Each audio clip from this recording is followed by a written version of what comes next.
ඉන්නවා. ඒ බණට තියෙන කැමැත්ත, සත්පුරුෂ ඇසුරට තියෙන කැමැත්ත, කුමක්ද මේ කැමැත්තේ ආනිසංසය?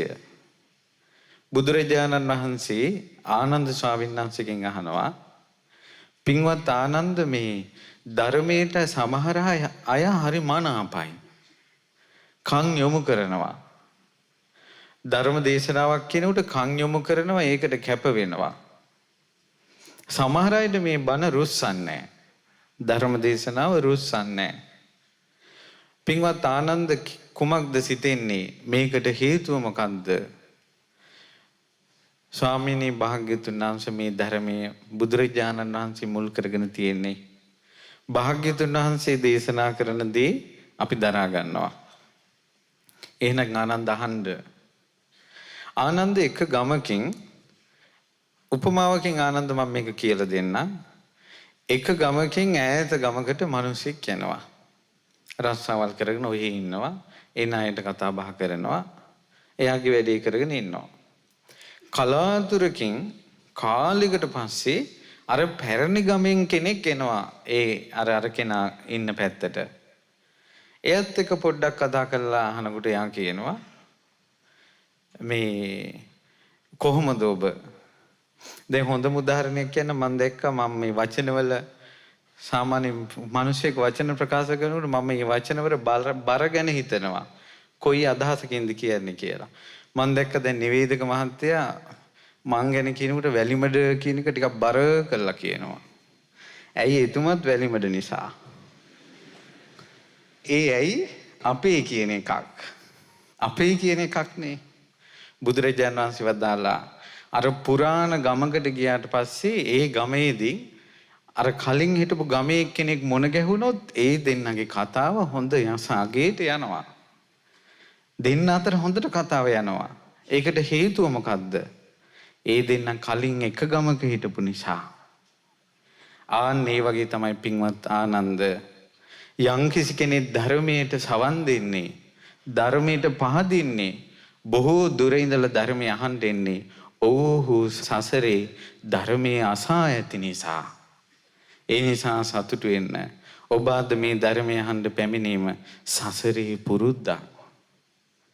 මේ පුරුද්ද තුනුරුවන් සරණින් ආර්ය උපවාදයකට ලක් වෙන්නේ නැතුව, කල්පයක් නිරේ වැටෙන පාප කර්මයකට ලක් වෙන්නේ නැතුව, තුනුරුවන් සරණින් බේරිලා හිටියොත්, ඉන්ද්‍රිය ධර්මයන් මෝරා ගිහිල්ලා නම් දෙවියන් අතරදී හෝ ධර්මය අවබෝධ කරાવી.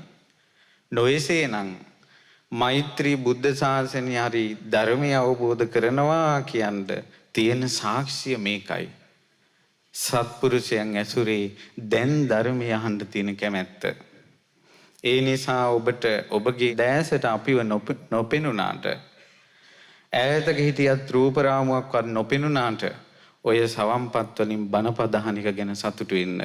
යම් දවසක මේ විදිහට බණ අහන එක ඔබව සුවපත් කරනවාමයි. ඔබව මේ දුකෙන් නිදහස් කරනවාමයි. පින්වත් දරුවනේ ඉන්නවා. ඒ බණට තියෙන කැමැත්ත, සත්පුරුෂ ඇසුරට තියෙන කැමැත්ත, කුමක්ද මේ කැමැත්තේ ආනිසංසය?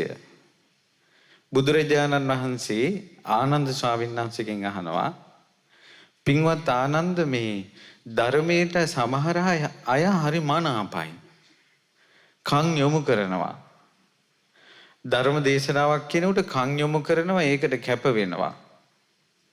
සමහර අයට මේ බණ රුස්සන්නේ, ධර්ම දේශනාව රුස්සන්නේ. පින්වත් ආනන්ද, කුමක්ද සිතෙන්නේ? මේකට හේතුව මොකක්ද? ස්වාමීනි භාග්‍යතුන් වහන්සේ, මේ ධර්මයේ බුදුරජාණන් වහන්සේ මුල් කරගෙන තියෙන්නේ. භාග්‍යතුන් වහන්සේ දේශනා කරන දේ අපි දරා ගන්නවා. එහෙනම් ආනන්ද අහන්න. ආනන්ද, එක ගමකින් උපමාවකින් ආනන්ද මම මේක කියලා දෙන්නම්. එක ගමකින් ඈත ගමකට මිනිසෙක් යනවා. රස්සාවල් කරගෙන ඔහි ඉන්නවා. ඒ ණයට කතා බහ කරනවා.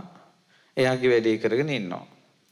කලාතුරකින් කාලයකට පස්සේ අර පැරණි ගමෙන් කෙනෙක් එනවා.